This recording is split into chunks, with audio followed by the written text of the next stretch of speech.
Hello students, welcome to KQ Online Study App. അപ്പോൾ ഇന്ന് നമ്മൾ എടുക്കാൻ പോകുന്ന subject design of concrete structures. ഇത് 2024 സ്കീമിൽ S4 സ്റ്റുഡൻസിന് വേണ്ടിയിട്ട് അറേഞ്ച് ചെയ്തൊരു സബ്ജക്റ്റ് ആണ്. അപ്പോൾ ഇതേ സെയിം സബ്ജക്റ്റ് തന്നെ നമുക്ക് 2019 സ്കീമിൽ പഴയ സ്കീമിൽ S5 സ്റ്റുഡൻസിന് വേണ്ടിയിട്ട് ഉണ്ടായിരുന്ന ഒരു പേപ്പർ ആയിരുന്നു. അപ്പം ഈ ഒരു സബ്ജക്റ്റിന്റെ ഒരു ബേസ് എന്ന് വെച്ച് കഴിഞ്ഞാൽ ഇത് സിവിൽ എഞ്ചിനീയറിംഗ് സ്റ്റുഡൻസിന് ഏറ്റവും ബേസിക് ആയിട്ട് വേണ്ട ഒരു പേപ്പറാണ്. അത്രയും ഇമ്പോർട്ടന്റ് ആയിട്ടുള്ള, അതായത് നമുക്കറിയാം നമ്മുടെ സബ്ജക്റ്റിൽ കൂടുതലായിട്ടും വരുന്നത് അനാലിസിസ് ആൻഡ് ഡിസൈൻ ആണ്. നമ്മൾ ഒരു സ്ട്രക്ചറിന്റെ ഒരു ഫീൽഡ് വർക്ക് കഴിയുന്നു, നമ്മൾ ആ സ്ട്രക്ചറിനെ ഇംപ്ലിമെന്റ് ചെയ്യുന്നു. അപ്പൊ അതിന് നമ്മൾ ബേസിക്കലി നമ്മൾ പ്ലാൻ ചെയ്യുന്നു. പ്ലാൻ ചെയ്തതിന് ശേഷം നമുക്ക് അതിനെ ഇംപ്ലിമെന്റ് ചെയ്യണം. ഇംപ്ലിമെന്റ് ചെയ്യാനായിട്ട് നമ്മൾ എന്തായിരിക്കും ചെയ്യുന്നത്? അതിന്റെ ഒരു ഡ്രോയിങ് പ്രിപ്പയർ ചെയ്യുന്നു. അതിന്റെ ഡിസൈൻ വൈസ് അത് എങ്ങനെയാണെന്ന് നമ്മൾ നോക്കുന്നു. ദെൻ അത് നമ്മൾ അനലൈസ് ചെയ്യുന്നു. നമ്മൾ ചെയ്ത ഡിസൈൻ കറക്റ്റ് ആണോ, അത് ലോഡ് എടുക്കാനുള്ള കേപ്പബിലിറ്റി ഉണ്ടോ, നമ്മൾ അനാലിസിസ് ചെയ്യുന്നു.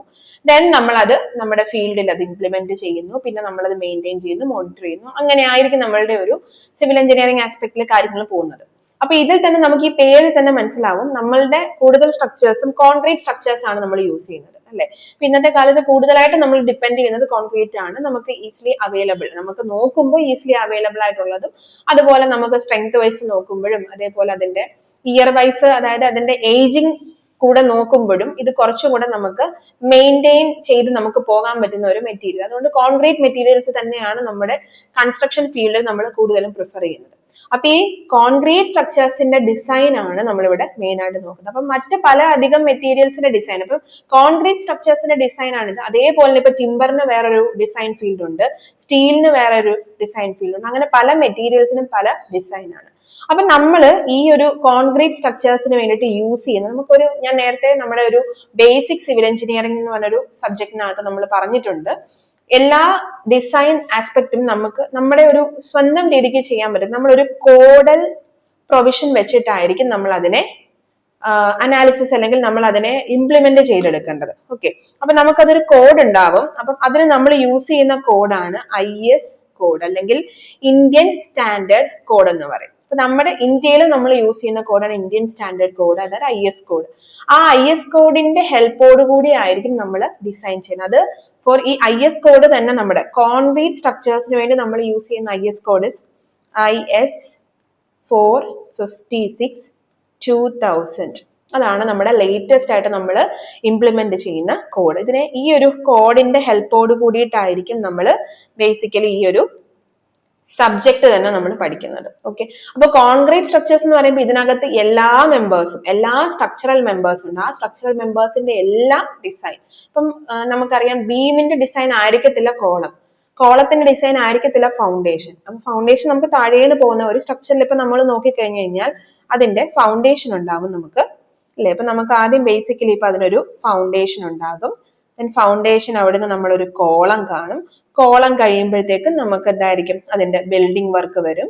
ദെൻ അതിൽ നിന്ന് നമ്മൾ എന്തായിരിക്കും? അതിന്റെ സ്ലാബ്, അങ്ങനെ ആയിരിക്കും വരുന്നത്. അപ്പം താഴത്തെ ഫൗണ്ടേഷൻ ആയിരിക്കും, താഴെ വരുന്നത് ഫൗണ്ടേഷൻ.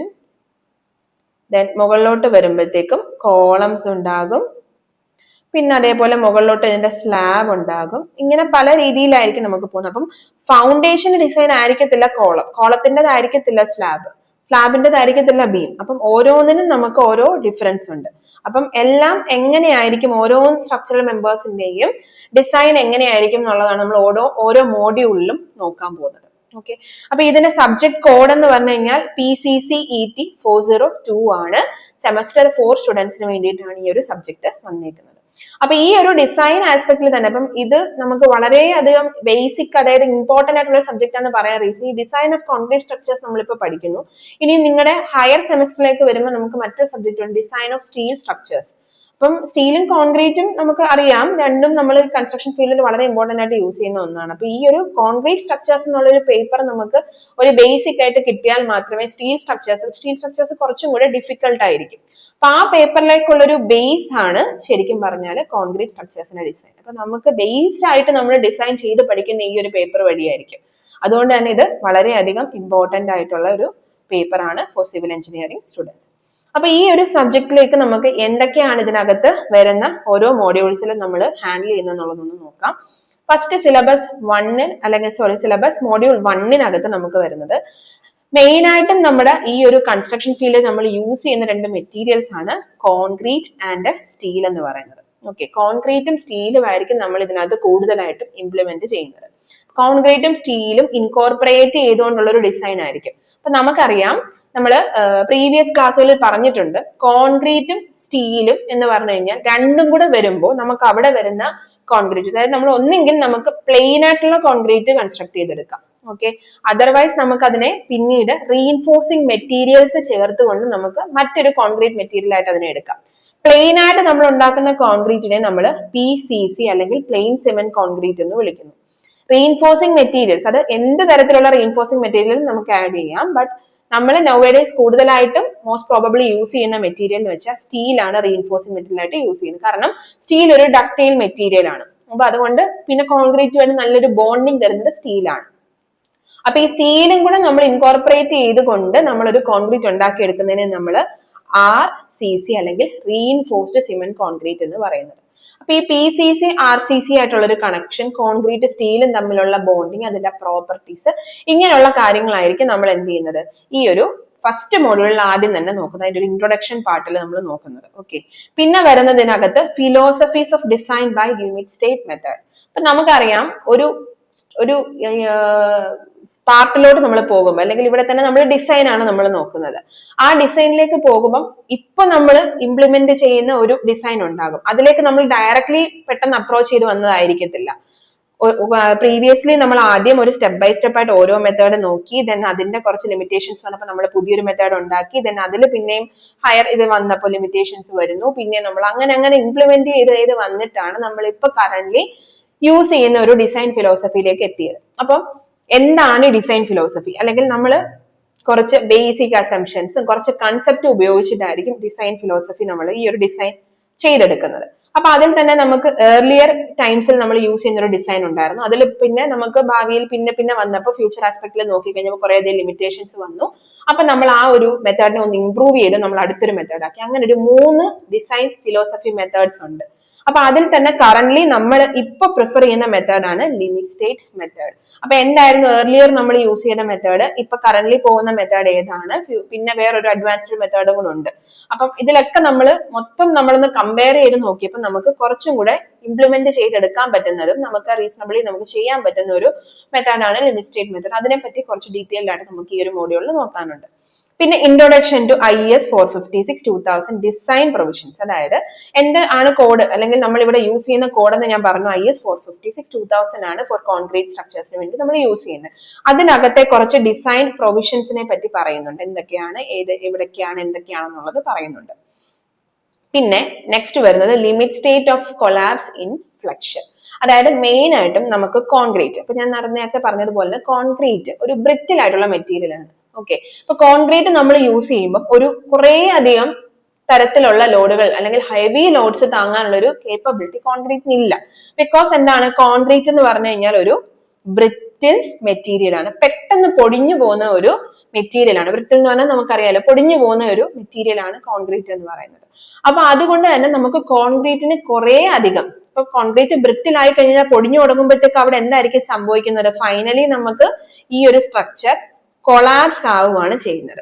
ഓക്കെ, അപ്പൊ ഈ കൊളാപ്സ് ആവുന്നു എന്ന് പറഞ്ഞു കഴിഞ്ഞാൽ കൊളാപ്സിൽ തന്നെ നമുക്ക് പല അധികം കണ്ടീഷൻസ് ഉണ്ട്. പെട്ടെന്ന് അങ്ങ് കൊളാപ്സ് ആവുമല്ല, ചില സമയങ്ങളിൽ ഇതിനകത്ത് ഫ്ലെക്ചർ കാരണം കൊളാപ്സ് ഉണ്ടാവുന്നുണ്ട്. ഓക്കെ, കൊളാപ്സിന്റെ റീസൺസ് ആണ് പറയുന്നത്. ഒന്നെങ്കിൽ ഫ്ലെക്ചർ കാരണം അവിടെ കൊളാപ്സ് വരാം, അല്ലെങ്കിൽ ഷിയർ കാരണം കൊളാപ്സ് വരാം. അപ്പൊ എന്താണ് ഈ ഫ്ലെക്ചർ ആൻഡ് ഷിയർ തമ്മിലുള്ള വ്യത്യാസം? ഫ്ലെക്ചർ എന്ന് പറഞ്ഞു കഴിഞ്ഞാൽ നമുക്ക് സ്ട്രക്ചറിന് ഉണ്ടാകുന്ന ബെൻഡിങ്, അതായത് നമ്മളിപ്പോ ഒരു സ്ട്രക്ചറിലേക്ക് ഒരു കോൺക്രീറ്റ് മെറ്റീരിയൽ ആണ്, ഇതൊരു കോൺക്രീറ്റ് മെറ്റീരിയൽ ആണ്. ഓക്കെ, ഈ കോൺക്രീറ്റ് മെറ്റീരിയലിലേക്ക് നമ്മൾ ഒരു ലോഡ് അപ്ലൈ ചെയ്യുന്നു. ഒന്നെങ്കിൽ നമുക്ക് ഈ ഒരു ലോഡ് കോൺസ്റ്റന്റ് ആയിട്ട് അപ്ലൈ ചെയ്യാം. ഒരു മണിക്കൂർ നേരത്തേക്ക് ഈ ഒരു ലോഡ് കോൺസ്റ്റന്റ് ആയിട്ട് നമ്മൾ അപ്ലൈ ചെയ്യുന്നു എന്ന് വിചാരിക്കാം. അല്ലെങ്കിൽ ചില സമയങ്ങളിൽ നമുക്ക് ഇത് വേരി ചെയ്യാം. ചില സമയങ്ങളിൽ ഈ ഒരു ലോഡ് കോൺസ്റ്റന്റ് ആയിട്ട് പോകും, ചിലപ്പോൾ ഇതൊന്ന് പിന്നെ ഇൻക്രീസ് ആയി പോകും. അപ്പൊ അങ്ങനെ രീതിയിൽ ഒരു കോൺസ്റ്റന്റ് ഇല്ലാത്ത രീതിയിൽ ഈ ലോഡ് കുറെ നേരത്തേക്ക് ആക്ട് ചെയ്യുന്നു എന്ന് വിചാരിക്കാം.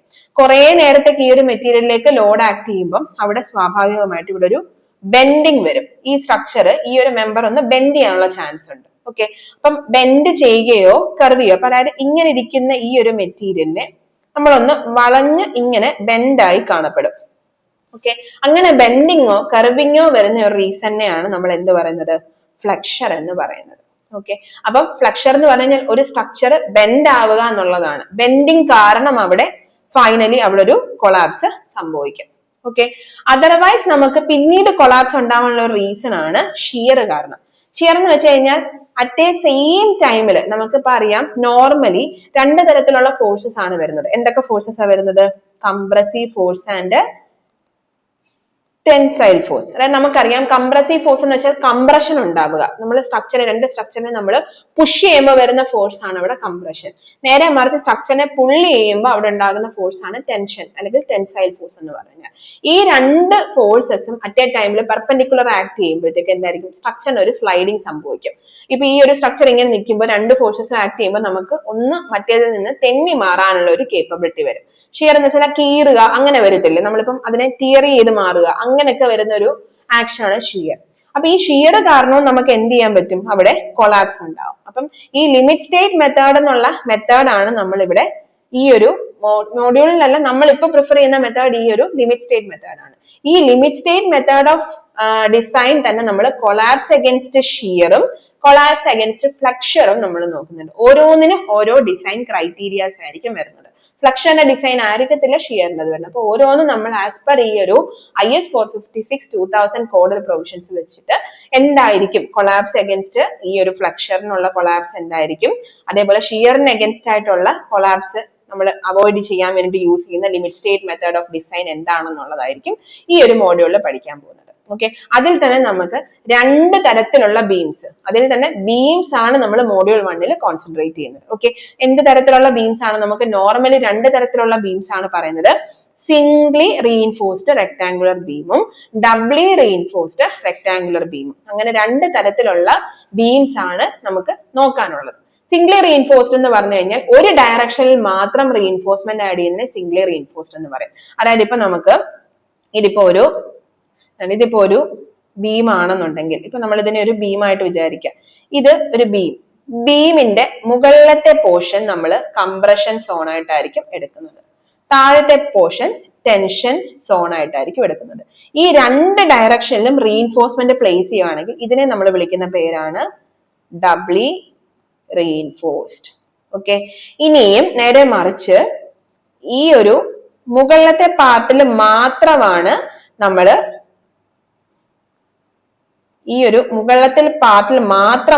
റീഇൻഫോഴ്സ്മെന്റ് ബാർ പ്ലേസ് ചെയ്യുന്നതെങ്കിൽ ഇതിനെ നമ്മൾ വിളിക്കുന്ന പേരാണ് സിംഗ്ലി റീഇൻഫോഴ്സ്ഡ് ബീം. അപ്പം ഈ മോഡ്യൂൾ 1 നമുക്ക് മെയിൻ ആയിട്ടും ഈ സിംഗ്ലി റീഇൻഫോഴ്സ്ഡ് ബീമിന്റെ ഡിസൈൻ മാത്രമായിരിക്കും പഠിക്കുന്നത്. അതിൽ തന്നെ ഫ്ലെക്ചറിനും ഷിയറിനും വേണ്ടിയിട്ടുള്ള ലിമിറ്റ് സ്റ്റേറ്റ് ഓഫ് കൊളാപ്സ് ആയിരിക്കും നമ്മൾ നോക്കുന്നത്. ഓക്കെ, അതിന്റെ തന്നെ ന്യൂമറിക്കൽ പ്രോബ്ലംസ് ഉണ്ട്, ഡിസൈനും അതിന്റെ ഒരു അനാലിസിസ് പാർട്ടുമാണ് ഈ ഒരു മോഡ്യൂൾ 1 ഡീറ്റെയിൽഡ് ആയിട്ട് നമുക്ക് നോക്കാനുള്ളത്. ഇതിൽ മോഡ്യൂൾ 2 ആവുമ്പോഴത്തേക്കും നമുക്ക് വരുന്ന പോർഷൻ ഡബ്ലി റീഇൻഫോഴ്സ്ഡ് ബീം ആയിരിക്കും. അപ്പൊ ഞാൻ നേരത്തെ പറഞ്ഞിട്ടുണ്ടായിരുന്നു നമുക്ക് Zwingli reinforced and doubly reinforced ഉണ്ട്. അപ്പൊ രണ്ട് ഡയറക്ഷനിലും നമ്മൾ റീഇൻഫോഴ്സ്മെന്റ് ആഡ് ചെയ്യുന്ന ബീംസ് ആണ് ഡബ്ലി റീഇൻഫോഴ്സ്ഡ് ബീം. അപ്പൊ അതെന്താണ്, അതിന്റെ കൺസെപ്റ്റ് എന്തായിരിക്കും, അതിനകത്ത് വരുന്ന തിയറി ആൻഡ് പ്രോബ്ലംസ് ആണ് നോക്കുന്നത്. പിന്നെ ഫ്ലാഞ്ച്ഡ് ബീംസ് അല്ലെങ്കിൽ നമുക്ക് അതിനെ പറയാൻ പറ്റുന്ന മറ്റൊരു പേരാണ് ടി ബീംസ്. ടി ഷേപ്പിലിരിക്കുന്ന ബീംസ് ആണ്, അതായത് ഇങ്ങനെ ആയിരിക്കും ടി ബീംസ് എന്ന് പറഞ്ഞത്. ഇതിനെ നമ്മൾ അതർവൈസ് വേറെ പറയുന്ന ഒരു പേരാണ് ഫ്ലാഞ്ച്ഡ് ബീംസ്. അപ്പൊ നമുക്ക് നോർമലി ഇപ്പോഴത്തെ ഒരു കൺസ്ട്രക്ഷൻ ഫീൽഡിൽ നോക്കുമ്പോൾ ഈ ഫ്ലാഞ്ച്ഡ് ബീംസ് വളരെയധികം കോമൺ ആണ്. സാധാരണ ബീംസ് പോലെ ആയിരിക്കത്തില്ല ഫ്ലാഞ്ച്ഡ് ബീംസിന്റെ ഡിസൈൻ. അപ്പൊ അതിന്റെ ഡിസൈനും അതിന്റെ theory and IS code provisions only അതിനകത്ത് നമുക്ക് വരുന്ന ഒരു പോർഷൻ ആണ് ഫ്ലാഞ്ച്ഡ് ബീംസ്. അതിന്റെ പ്രോബ്ലംസ് ഉണ്ടാവില്ല, തിയറി കൺസെപ്റ്റ് മാത്രമേ ഉണ്ടാവുള്ളൂ. പിന്നെ വരുന്നത് വൺ വേ സ്ലാബ്, അതായത് നമ്മളിപ്പോ ടോപ്പിൽ നമ്മൾ ഫ്ലോർ കഴിഞ്ഞു, ദെൻ നമ്മുടെ റൂം നമ്മൾ കൺസ്ട്രക്ട് ചെയ്യുന്നത് ടോപ്പിൽ നമ്മൾ എടുക്കുന്നതായിരിക്കും സ്ലാബ് എന്ന് പറഞ്ഞാൽ. സ്ലാബ് തന്നെ നമുക്ക് രണ്ട് തരത്തിലാണ് നമുക്ക് ക്ലാസിഫൈ ചെയ്യാൻ പറ്റുക. സ്ലാബ് ഇസ് ഒരെണ്ണം one way slab, second one is two way slab. Okay, ആ രണ്ട് സ്ലാബിന്റെയും ബേസിക് പ്രിൻസിപ്പിൾ, തിയറി ആൻഡ് ഡിസൈന്, ന്യൂമറിക്കൽ പ്രോബ്ലംസ്, ഇത്രയും കാര്യങ്ങളായിരിക്കും. അതിൽ തന്നെ വൺ വേ സ്ലാബിന്റെ ഡിസൈനും ഉണ്ട്, ടു വേ സ്ലാബിന്റെ ഡിസൈനും ന്യൂമറിക്കൽ പ്രോബ്ലംസും ഉണ്ട്. ഇതാണ് മോഡ്യൂൾ 2 വരുമ്പോഴത്തേക്കും വരുന്നത്. ഇനി മോഡ്യൂൾ 3 വരുമ്പോഴത്തേക്കും ലിമിറ്റ് സ്റ്റേറ്റ് ഓഫ് സർവീസിയബിലിറ്റി, അതായത് നമുക്കിപ്പോൾ സ്ട്രക്ചറിലേക്ക് വേണ്ടിയിട്ട് നമ്മളിപ്പം ഒന്നെങ്കിൽ നമുക്ക് എന്തായിരിക്കും ഈ സ്ട്രക്ചർ ഫ്ലെക്ചറിലോ ഷിയറിലോ കൊളാപ്സ് ഉണ്ടാകാം, അങ്ങനെ ഒരു തരത്തിലുള്ള ഒരു ഡാമേജ് വരാം. പിന്നെ അവരുടെ സർവീസിബിലിറ്റി, അതായത് നമുക്കിത് ലാസ്റ്റ് ചെയ്യണം. നമ്മളിപ്പോ ഒരു കൺസ്ട്രക്ഷൻ കാസ്റ്റ് അല്ലെങ്കിൽ നമ്മളിപ്പോ ഒരു കൺസ്ട്രക്ഷൻ നടത്തുക എന്ന് വെച്ച് കഴിഞ്ഞാൽ അത് ഒരു 1-2 മാസത്തേക്കായിരിക്കും. നമുക്കത് ഓവർ ദ പീരീഡ് അല്ലെങ്കിൽ കുറെ വർഷത്തേക്ക് നമുക്കൊരു ആ ഒരു വർക്ക് സർവീസിബിൾ ആയിട്ട് ലാസ്റ്റ് ചെയ്യണം. സർവീസിബിലിറ്റിക്ക് വേണ്ടി നമ്മൾ ചെയ്യുന്ന ഒരു ലിമിറ്റ് സ്റ്റേറ്റ് ഡിസൈൻ ഉണ്ട്. അതാണ് ലിമിറ്റ് സ്റ്റേറ്റ് ഓഫ് സർവീസിബിലിറ്റി. അതിന്റെ ഇൻട്രൊഡക്ഷൻ, IS കോഡ് പ്രൊവിഷൻസ് എന്താണ് എന്നുള്ളതാണ് നമ്മൾ മോഡ്യൂൾ 3 വരുമ്പോൾ പഠിക്കുന്നത്. ഓക്കെ, ഇതിൽ തന്നെ നമുക്ക് കംപ്രഷൻ മെമ്പേഴ്സ്, നമുക്ക് ഈ ഒരു കംപ്രസീവ് ഫോഴ്സിനെ റെസിസ്റ്റ് ചെയ്യാനായിട്ട് നമ്മൾ കൊടുക്കുന്ന ഒന്നാണ് കംപ്രഷൻ മെമ്പേഴ്സ്. ഇപ്പൊ നോർമലി നമ്മുടെ ഇപ്പോൾ ഒരു സ്ട്രക്ചറിലേക്ക് കംപ്രഷൻ മെമ്പർ ആയിട്ട് ആക്ട് ചെയ്യുന്നത് ആരായിരിക്കും?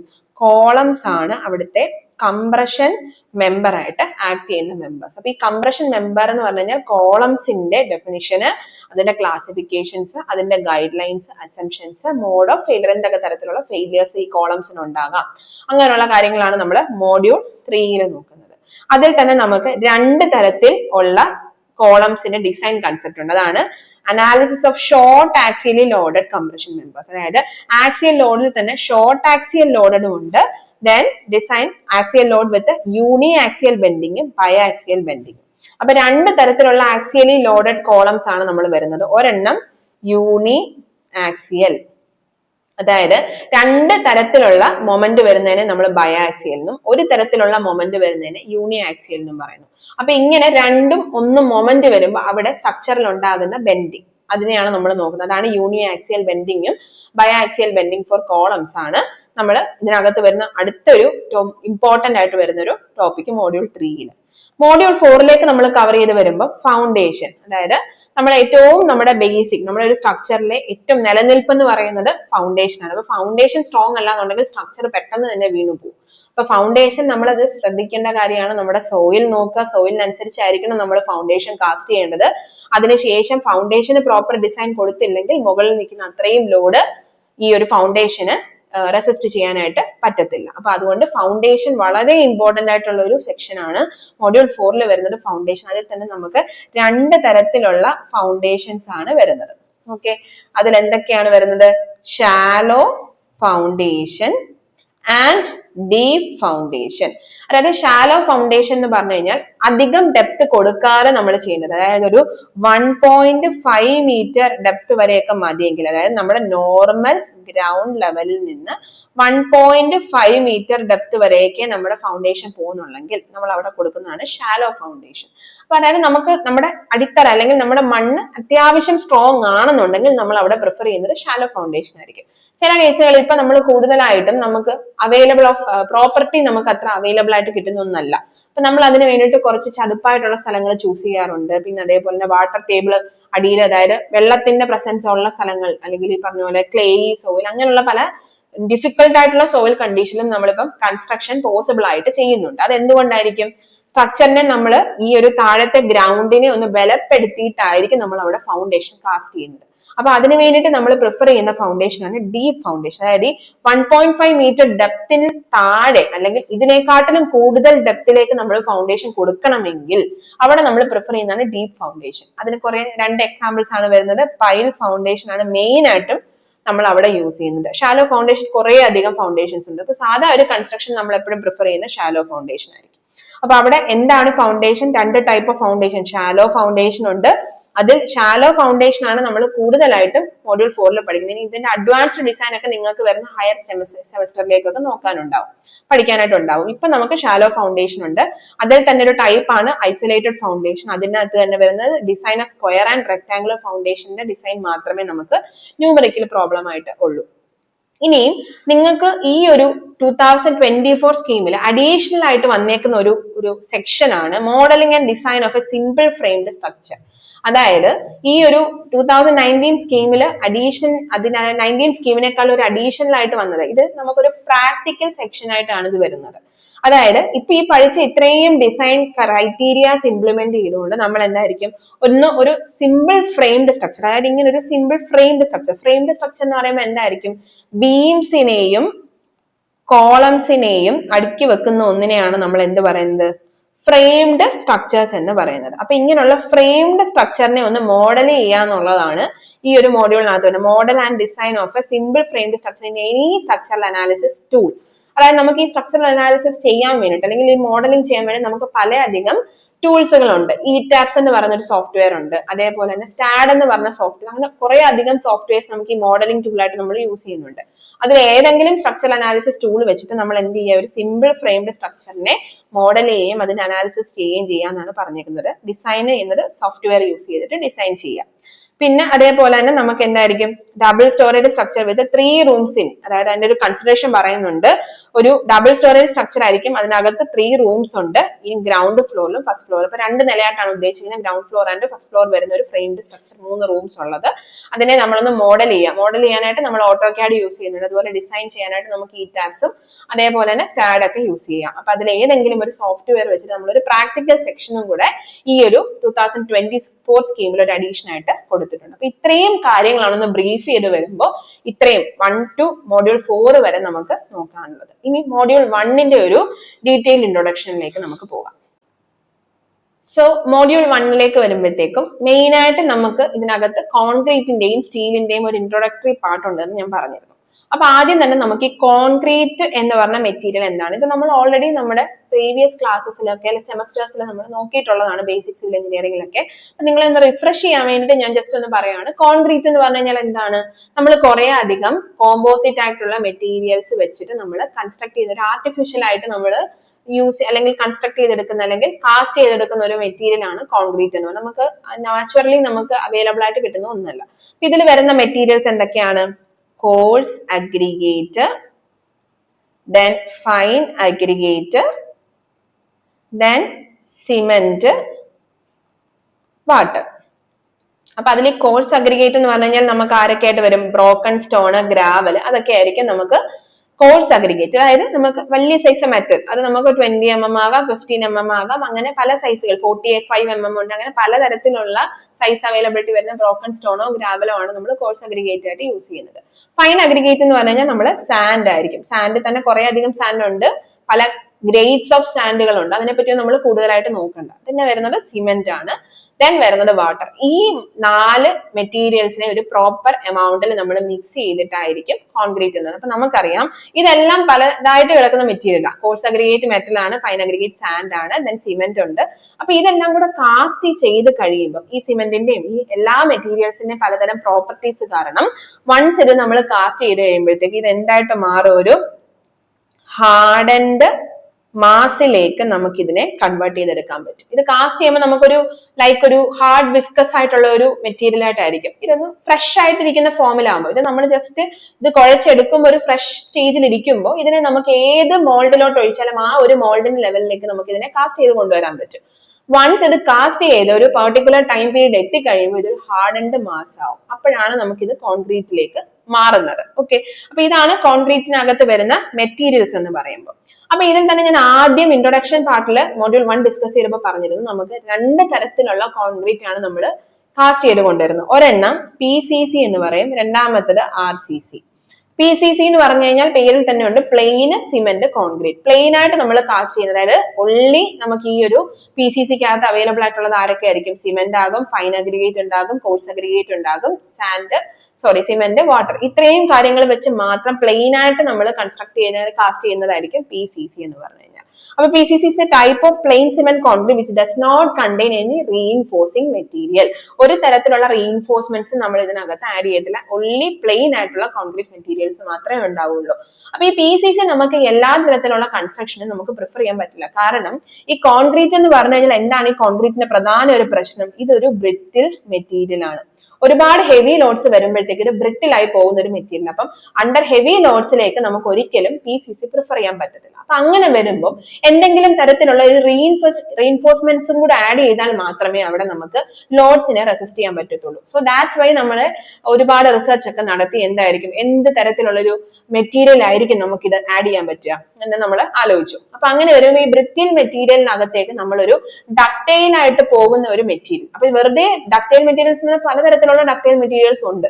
പക്ഷെ എല്ലാത്തിനും നമുക്ക് പ്രിഫർ ചെയ്യാൻ പറ്റില്ല. കാരണം കോൺക്രീറ്റീവ് ആയിട്ട് നമുക്ക് നല്ല ബോണ്ടിങ് നിൽക്കുന്ന ഒരു മെറ്റീരിയൽ തന്നെ ആയിരിക്കണം ഇതിനകത്ത് റീഇൻഫോഴ്സ് ചെയ്യേണ്ടി വരുന്നത്. അപ്പൊ നമ്മൾ അങ്ങനെ നോക്കി നോക്കി വന്നപ്പം സ്റ്റീൽ ഒരു നല്ലൊരു ഒരു എന്താണ് ചോയ്സ് ആയിട്ട് നമുക്ക് തോന്നി.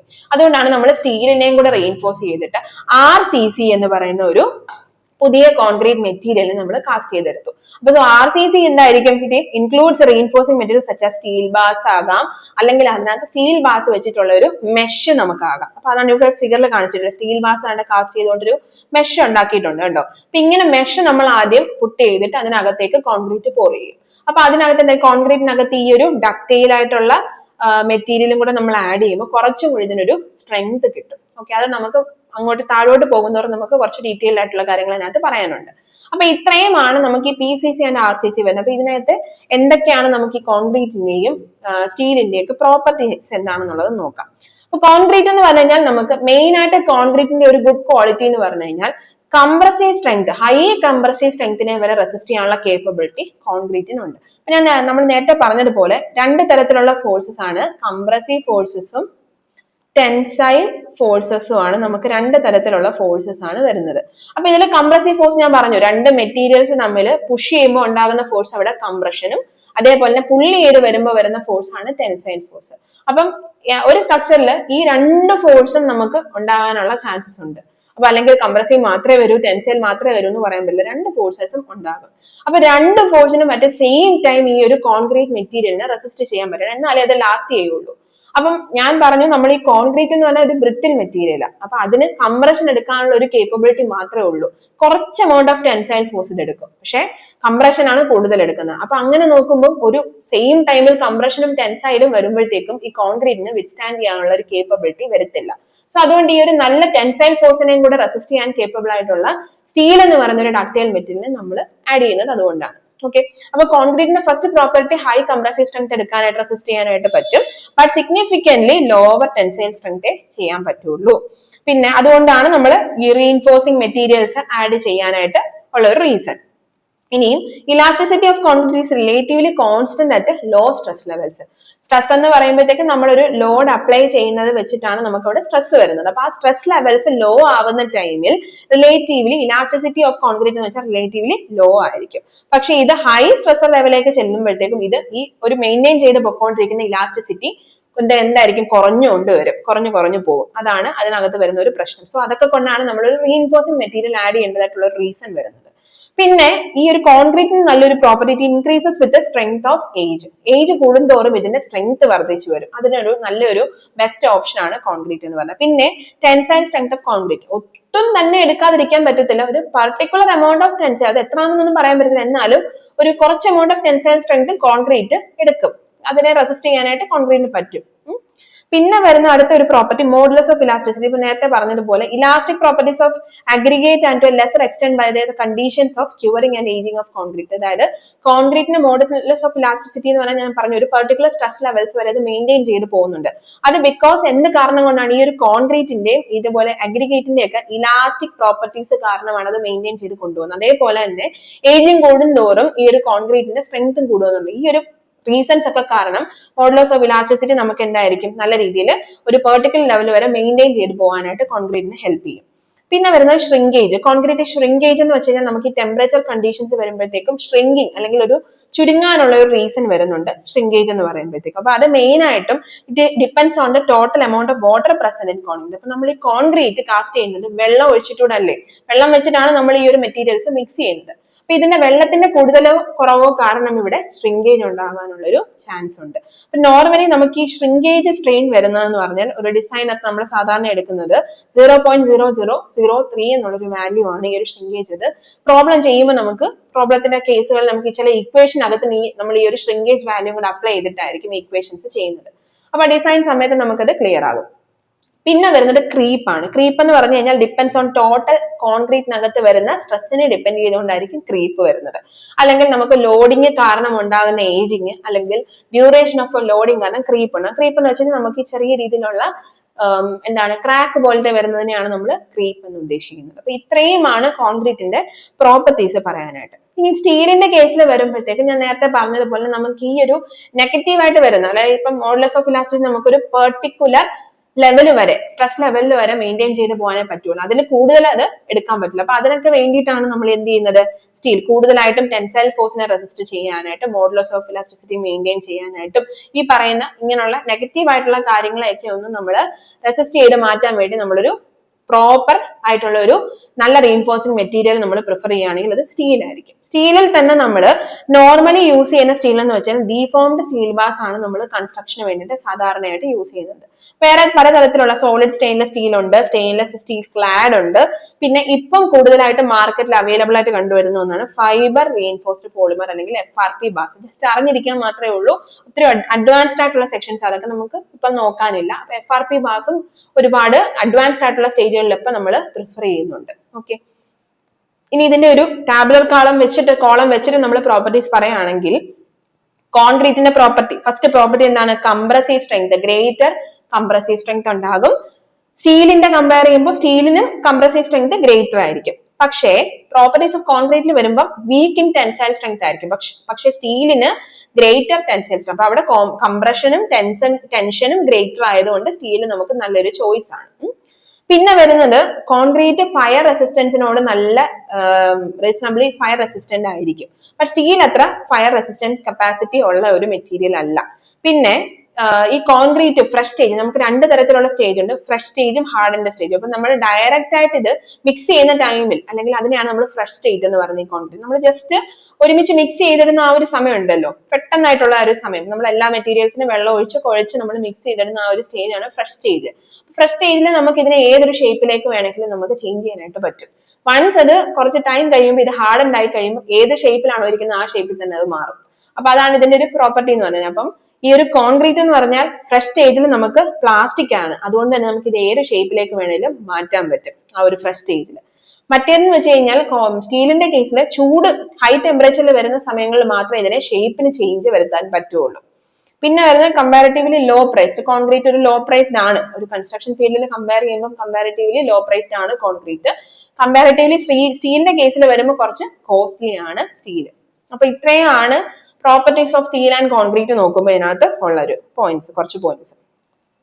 ഇനി വരുന്നത് സ്ട്രെസ് ആൻഡ് സ്ട്രെയിൻ റിലേഷൻഷിപ്പ്. ഇത് ജസ്റ്റ് ഇതിന്റെ കോൺക്രീറ്റിന്റെ സ്റ്റീലിന്റെ ഒരു ബേസിക് ഇൻട്രോഡക്ടറി പാർട്ടാണ് നമ്മൾ ഈ പറഞ്ഞു പോകുന്നത്. എന്താണ് അതിന്റെ ഒരു, നമ്മൾ കൂടുതലായിട്ടും സ്റ്റീലും കോൺക്രീറ്റ് ഇൻകോർപ്പറേറ്റ് ചെയ്തുകൊണ്ടുള്ള കൺസ്ട്രക്ഷൻ ചെയ്യാനുള്ള റീസൺസ് എന്താണെന്നുള്ളത്. അപ്പൊ ഇതിന്റെ ബേസിക് ഐഡിയ അല്ലെങ്കിൽ ബേസ് ആണ്. ഓക്കെ, അപ്പൊ ഇതിനകത്ത് സ്ട്രെസ് സ്ട്രെയിൻ റിലേഷൻഷിപ്പ് ഓൾറെഡി നമ്മൾ ഈ stress strain graph hooks law ഒക്കെ നമ്മൾ പണ്ട് ഓൾറെഡി പഠിച്ചിട്ടുള്ള ഒരു കേസാണ്. അപ്പൊ എന്താണ് ഈ സ്ട്രെസ് സ്ട്രെയിൻ റിലേഷൻഷിപ്പ് എന്ന് പറഞ്ഞു കഴിഞ്ഞാൽ, ഒരു മെറ്റീരിയലിന്റെ ബിഹേവിയർ ഇൻഡിക്കേറ്റ് ചെയ്യാനായിട്ട്, അല്ലെങ്കിൽ അതിനെ നമുക്ക് ഒരു അണ്ടർസ്റ്റാൻഡ് ചെയ്യാൻ വേണ്ടിയിട്ട് നമ്മൾ യൂസ് ചെയ്യുന്ന ഒന്നാണ് ഈ ഒരു സ്ട്രെസ് സ്ട്രെയിൻ ഗ്രാഫ് എന്ന് പറയുന്നത്. ഓക്കെ, അപ്പം ഈ ഡയഗ്രാം എന്ന് പറഞ്ഞു കഴിഞ്ഞാൽ ഒരു എഞ്ചിനീയറിനെ എന്തിനു വേണ്ടിയിട്ട് ഹെൽപ്പ് ചെയ്യുന്നുണ്ട്, ഏതാണോ ഒരു സ്പെസിഫിക് ലോഡിംഗ് കണ്ടീഷനിൽ ഏത് മെറ്റീരിയൽ ആണ് പ്രിഫർ ചെയ്യാൻ പറ്റുക എന്നുള്ളത് നമുക്കൊന്ന് അനലൈസ് ചെയ്യാൻ വേണ്ടിയിട്ടാണ് മെയിൻ ആയിട്ട് നമ്മൾ ഈ ഒരു സ്ട്രെസ് യൂസ് ചെയ്യുന്നത്.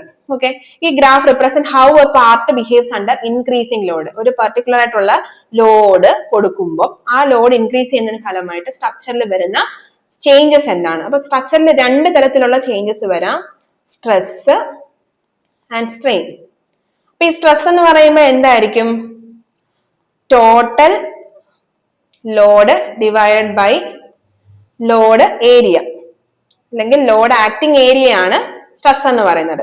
ദെൻ സ്ട്രെയിൻ എന്ന് പറയുമ്പോഴത്തേക്ക് എന്തായിരിക്കും, changing length by original length.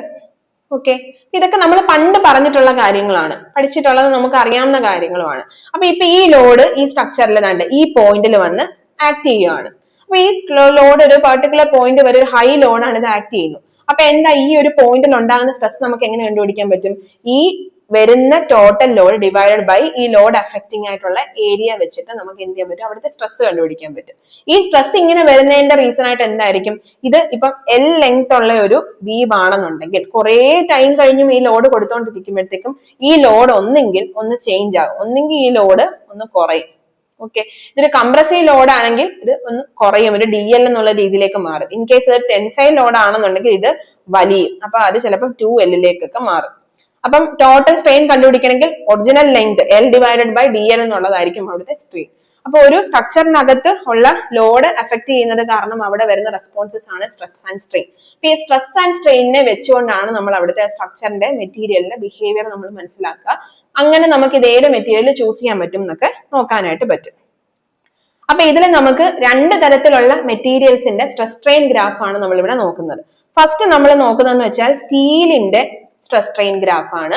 Steel എന്ന് പറഞ്ഞാൽ ഇവിടെ ഡക്ടൈൽ മെറ്റീരിയലിന്റെ stress strain graph. Ductile materials പലതരത്തിലുള്ള മെറ്റീരിയൽസ് ഈ ഒരു ഡക്ടൈൽ മെറ്റീരിയൽ ആയിട്ട് നമുക്ക് നോക്കാം. അതിൽ തന്നെ നമ്മൾ ഇവിടെ പ്രിഫർ ചെയ്യുന്ന ഡക്ടൈൽ മെറ്റീരിയൽ സ്റ്റീൽ ആണ്. സോ സ്റ്റീലിന്റെ ഗ്രാഫ് ആണ് ആദ്യം കാണിച്ചേക്കുന്നത്. സെക്കൻഡ് വൺ ഇസ് കോൺക്രീറ്റിന്റെ ഗ്രാഫ് ആണ് സെക്കൻഡ് വൺ ആയിട്ട് മെൻഷൻ ചെയ്തേക്കുന്നത്. അതൊരു ബ്രിട്ടിൽ മെറ്റീരിയലിന്റെ ഗ്രാഫ്. അപ്പൊ ഇവിടുത്തെ ബ്രിട്ടിൽ മെറ്റീരിയൽ ആരാണ്? കോൺക്രീറ്റ് ആണ്. അപ്പം ഈ സ്റ്റീലിനെ നോക്കിക്കഴിഞ്ഞു കഴിഞ്ഞാൽ നമ്മുടെ ഗ്രാഫ് ഇപ്പൊ നോക്കിക്കഴിഞ്ഞു കഴിഞ്ഞാൽ ഈ ഗ്രാഫിനകത്ത് കണ്ടോ, ഇത് ജസ്റ്റ് ഇത്രയും ഒരു റീജിയൻ ആണ് കോൺക്രീറ്റിനകത്ത് വരുമ്പോൾ. സ്റ്റീലിന്റെ കേസിലേക്ക് വരുമ്പോൾ ഇങ്ങനെ ഇത്രയും പാർട്ട് ഇതിനകത്ത് വരുന്നുണ്ട്. ഓക്കെ, അപ്പൊ അത് എന്താണെന്നുള്ളത് നമ്മൾ ഇത് ഓൾറെഡി നിങ്ങൾ നേരത്തെ പഠിച്ചിട്ടുള്ളതാണ്. പക്ഷെ എന്നിരുന്നാലും ഞാൻ ഒന്നും കൂടെ ഒന്ന് എക്സ്പ്ലെയിൻ ചെയ്യാം. അപ്പം ഇവിടെ നമുക്ക് രണ്ട് രീതിയിലാണ്, അതായത് ഈ ഗ്രാഫ് മെൻഷൻ ചെയ്യുന്നതെന്ന് പറഞ്ഞാൽ അതിന്റെ എക്സ് ആക്സിസിലെ സ്ട്രെയിനും വൈ ആക്സിസിൽ നമുക്ക് എന്തായിരിക്കും? സ്ട്രെസ്സും ആയിരിക്കും ഇവിടെ അപ്ലൈ ചെയ്യുന്നത്. അപ്പൊ സ്ട്രെസ്സിനും സ്ട്രെയിനും ഗ്രാഫ് എങ്ങനെയാണ്, ആ മെറ്റീരിയൽ എങ്ങനെയാണ് ലോഡിനനുസരിച്ച് സ്ട്രെസ്സും സ്ട്രെയിനും വേരി ചെയ്യുന്നതാണ് ഇവിടെ പറയുന്നത്. അപ്പൊ ഇവിടെ നമ്മൾ ഫസ്റ്റ് നോക്കുമ്പോഴത്തേക്കും ഈ ഒരു സ്റ്റീലിന്റെ കേസിൽ നോക്കുമ്പോൾ ഇവിടെ നമുക്ക് കുറെ അധികം റീജിയൻസ് പറയുന്നുണ്ട്.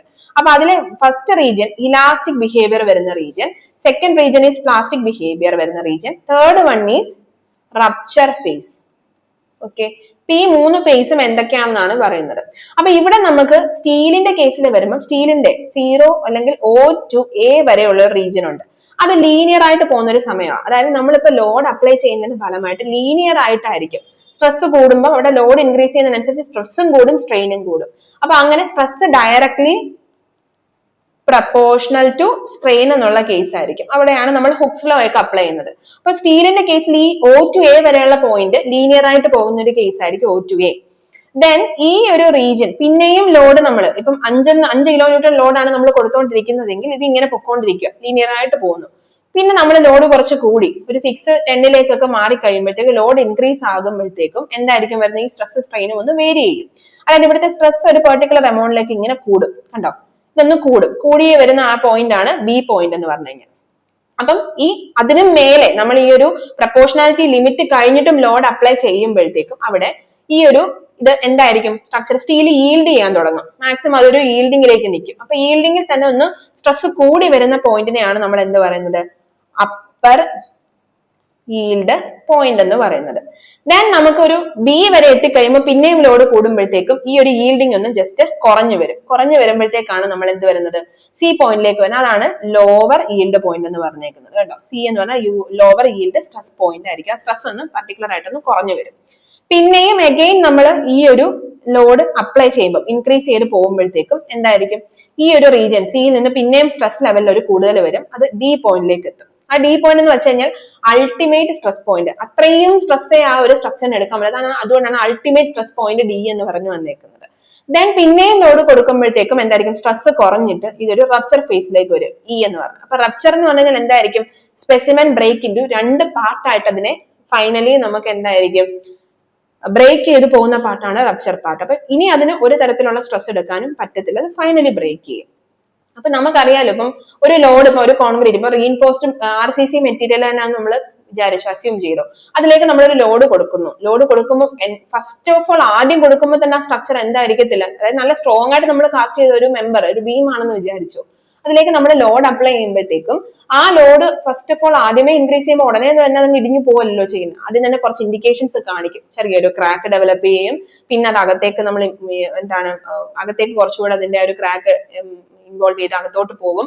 പിന്നെ നമുക്ക് അതിന് ബ്രേക്കേജ് വരും. അങ്ങനെ കുറെ സിംറ്റംസ് കാണിച്ചിട്ടായിരിക്കും നമ്മൾ ഫൈനലി അത് ബ്രേക്ക് ചെയ്ത് പോകുന്നത്. അപ്പൊ അതുകൊണ്ടാണ് നമ്മൾ ഈ സ്റ്റീൽ യൂസ് ചെയ്യാൻ കാരണം ഇത്രയും ഒരു ലെവല് വരെ സ്റ്റീലിന് ഈൽഡ് ചെയ്യാനുള്ള ഒരു കപ്പാസിറ്റി ഉണ്ട്. അപ്പൊ അതിൽ നിന്ന് നമ്മൾ ഈ first phase O to B വരെയുള്ള ഒരു ഫേസിന് നമ്മൾ ഇലാസ്റ്റിക് റീജിയൻ എന്നാണ് പറയുന്നത്. അപ്പൊ ഇലാസ്റ്റിക് റീജിയൻ എന്ന് പറഞ്ഞു കഴിഞ്ഞാൽ നോർമലി ഒരു ലീനിയർ റിലേഷൻഷിപ്പ് ആയിരിക്കും സ്ട്രെസ്സും സ്ട്രെയിനും തമ്മിൽ വരുന്നത്. അപ്പം ലോഡ് കൊടുക്കുന്നതിനനുസരിച്ച് സ്ട്രെസ്സും സ്ട്രെയിനും നമുക്ക് കൂടുതലായിട്ട് ലീനിയർ ആയിട്ട് തന്നെ പോകും. അപ്പം ഇവിടെ എന്ന് വെച്ച് കഴിഞ്ഞാൽ നമ്മൾ ആ ലോഡ് റിലീസ് കഴിഞ്ഞാൽ സെയിം ടൈമിൽ നമുക്ക് എന്തായിരിക്കും? ഇത് ഒറിജിനൽ ഡയമെൻഷനിലേക്ക് തിരിച്ചു വരാനുള്ള ഒരു കപ്പാസിറ്റി ഉള്ള ഒരു സ്റ്റേജ്. അതുകൊണ്ടാണ് ഇത് ലീനിയർ റിലേഷൻഷിപ്പിൽ പോകാനുള്ള റീസൺ. നമ്മൾ എപ്പോൾ ലോഡ് നിർത്തുന്നു അത് തിരിച്ച് പഴയ ഷേപ്പിലേക്ക് തിരിച്ചു വരും. പക്ഷെ പ്ലാസ്റ്റിക് റീജിയനിലേക്ക് വരുമ്പോൾ, അതായത് C to D വരെയുള്ള പോയിന്റ് പ്ലാസ്റ്റിക് റീജിയൻ ആണ്.